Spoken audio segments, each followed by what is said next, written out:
How to run Facebook ads when you have multiple different products. This is a question that has been common inside of my comments, and it's something that I personally have struggled with when it came down to my first few clients of how to actually go about this. And I'm excited to finally share this video specifically with you guys on how to basically structure your approach and your strategy when you have multiple different products in a store, and how to set up kind of like the structure, the campaigns, and things like that. So before we get started, if you're new to the channel, my name is Nick Theriot, and I basically run a digital agency. We've spent roughly around $750 to $1 million a month on Facebook ads, and I basically make all these videos completely for free to help you guys grow and scale your business to eventually get to a point one day to be able to work with me and my agency. So with that being said, let's dive into the video.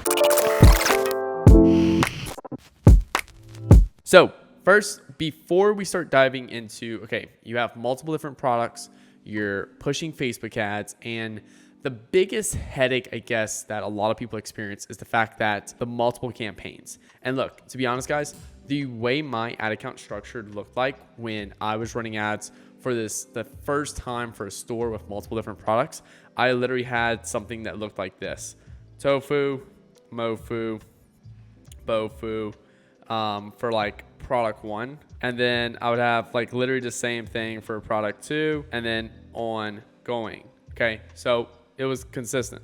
All right. So I would literally have like 3 campaigns per product, and I'd probably have like 3 to 6 products active at a time. And the problem with this is it basically goes and creates anywhere from 9 to 18 campaigns at once. Okay. Now, what is the problem with 18 campaigns at once? It becomes very difficult to manage.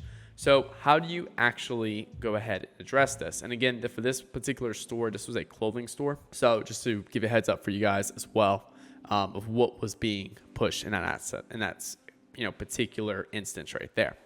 So I've done a lot of research, development, and we even talked to a lot of big brands too, to basically be able to overcome that, to now where when we get a multi-product store, it's quite easily the easiest thing to be able to scale and grow.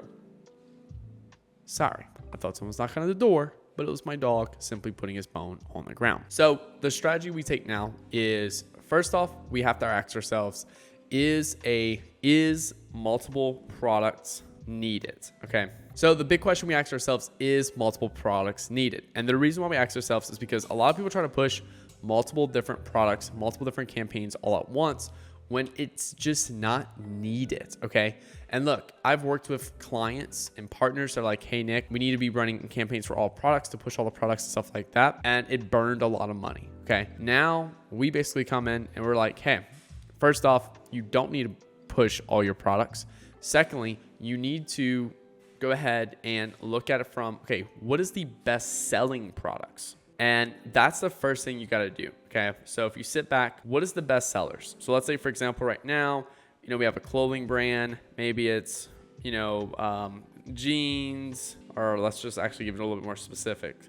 Black jeans. 2, maybe it's like green shirt. And number 3, it's, blue skirt. Okay. So basically what I do is I like to take all of my best selling products that have the same persona, because like this is going to be a woman right here buying this. Now, if I was selling to men, I would have a different persona. I would have a men's persona in that perspective right there. So what I would do is I would group all the best sellers based off in this particular scenario, and I'd put them in one campaign. So I'd have one campaign times one ad set, and then literally I would have times all my ads. Okay. All my ads. And then each ad will have, product, say for example, green shirt, blue jeans, black skirt. So I take all my best sellers, and this could be approach number 1. Okay. And then best sellers all in one campaign. And then what you want to do is, the second thing is you want to make sure stock is high. Okay. And here's basically the strategy with this. You have one campaign, dedicated for, if you're a clothing brand, you have a women's line and a men's line. We want to specifically grow the women's line. in that aspect right there. We'll take one campaign, one ad set. I only do broad targeting. I don't do any other interests or lookalikes or things like that. This would be a CBO campaign times one ad set with all of my best selling products. Okay. I would look at the top 3. Don't look at your top 20, because likely the top 20 is you're just pulling stuff that is best, that sells. That's it. Look at your top 3. So let's look at that too as well. Top 3 best sellers. Okay. So I'm gonna look, and I'm going to look at my business. I'm going to see what's the top 3 best-selling products. And essentially what I'm going to do is I'm going to put them all in one campaign, one ad set, boom. Now, I'll have a second campaign for testing. That's testing for all of my campaigns. So let's say if I have other campaigns in here in this account, I will have one dedicated testing campaign. And you can actually see this exact strategy and how it works by going and watch my video, how to build a Facebook ads campaign from scratch, or watching my 7-part series where in video 5, 6, and 7, I talk about how I structure my ad account specifically with testing and things like that. Okay. And I would just keep filling this particular campaign with all of my best sellers and any new ads I find around my best sellers. Now, the approach number 2 I will take, and this is also not a bad one either, is if I have a multi-product store, what I'm gonna do is I'm still gonna do the same thing. I'm gonna do one campaign times one ad set, and then all of my ads inside of here, ad 1, ad 2, ad 3. And this is just called more of collections. Okay. And I'm gonna do one collection per campaign. Okay. And the objective here is that, for example, what I'm gonna do is I'm driving traffic to the collection and I'm showing off all the different products within that collection. Okay. So that's basically the objective here. The creative is showing off collection plus, benefits / features. Okay. Cool. Showing off all the collection. Here's the new summer collection that just dropped. And explore all the cool styles, yada yada yada. And I'm driving traffic specifically to a collections page. Okay, this also works really good too, because what it is, it's basically taking the mall approach, as well, I like to call it. So if you go walk through a shopping mall specifically, and you're walking through the mall and you see like a pink shirt or black jeans, whatever you're into, and you see it in the window of a particular store, what's going to happen is you're going to see that, and then you're going to want to go and check into that store. And when you go walk in that store, you'll leave with something that's not even what you caught your attention and brought you into. So that's basically the philosophy around that as well. We'll also see that too, running the best sellers campaign. We'll attract people with our best selling products, but then they'll purchase other products as well. So this is you're just driving traffic to a collection page, and then this you're driving traffic to a product page. So just to make sure you are aware of that. Okay.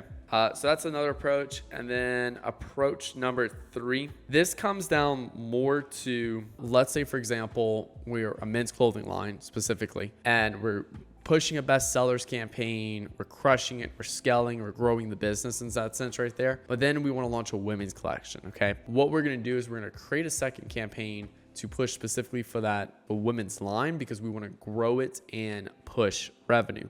So we're not running Facebook ads with the intention of, hey, here's our best sellers.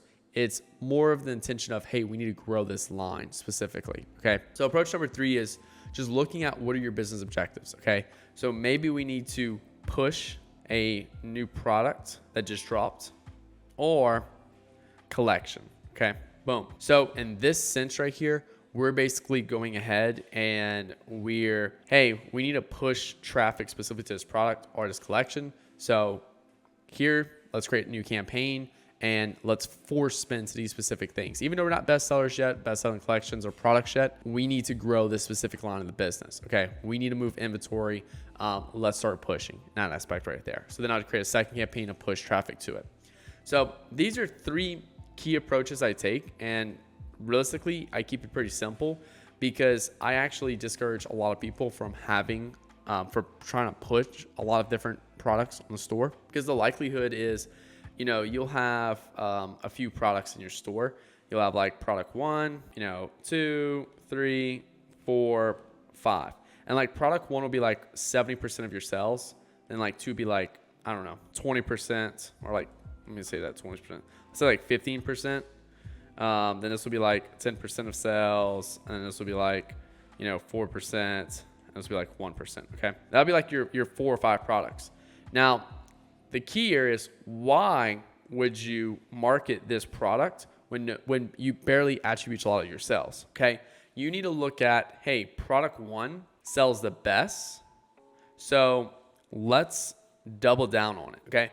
So we need to view, hey, yes, we have a lot of products, but how can we take one product and double down our efforts on it to focus on acquiring as many customers as possible? So instead of focusing our efforts on the side of, hey, let's try to scale and grow revenues for all of our products, let's just take our best performing product that has a really good ROAS, a lot of people want it, it's hot, and how can we use it as a customer acquisition tool? Okay. And then from there, use things like organic and email to get people to repeat purchase, and they purchase other products. Okay.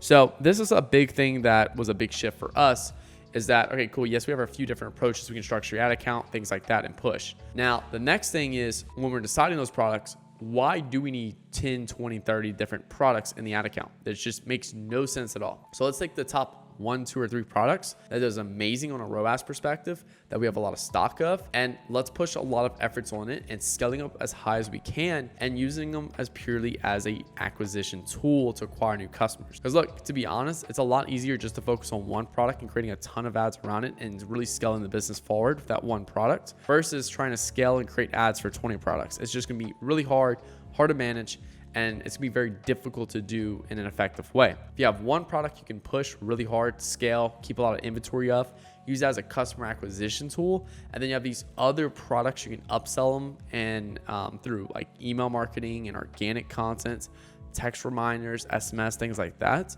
That's really powerful because it's going to extend the LTV. So you're using the CPA, acquire as many customers as possible with your one product, your main best seller, and then using your other products to increase that repeat purchase rate. Okay. And this is the biggest thing that moved the needle for me when it came down to running multi-product stores. Okay. All of our stores looked like this. We had 70% of our sales come from one product, and then guess what? It would sell out and all sales would drop. And I'd be like, hey, why are we fighting the momentum right here? Just go purchase more inventory. They'd purchase more inventory and restock, sell out immediately. So I'm like, go purchase 10x amount you think you need, and let's go push as hard as possible. And that's how we were able to scale, because we were focusing on products that were in stock. We had ample inventory, and we knew we're best sellers. Okay. So this has been the biggest thing that cracked our business for all of our multi-product stores we work with. And it's really allowed us to break past those plateaus and things like that in the business. And yeah, we have one campaign ad accounts, 2 campaigns, 1 prospecting, 1 testing, and ad accounts. And we're able to scale with no issues at all. While other people are like, well, we need 20 different campaigns, 1 for each product. We need tofu, mofu, bofu, all that stuff like that. Well, we don't do retargeting anymore. We don't do any mofu, bofu, or anything like that.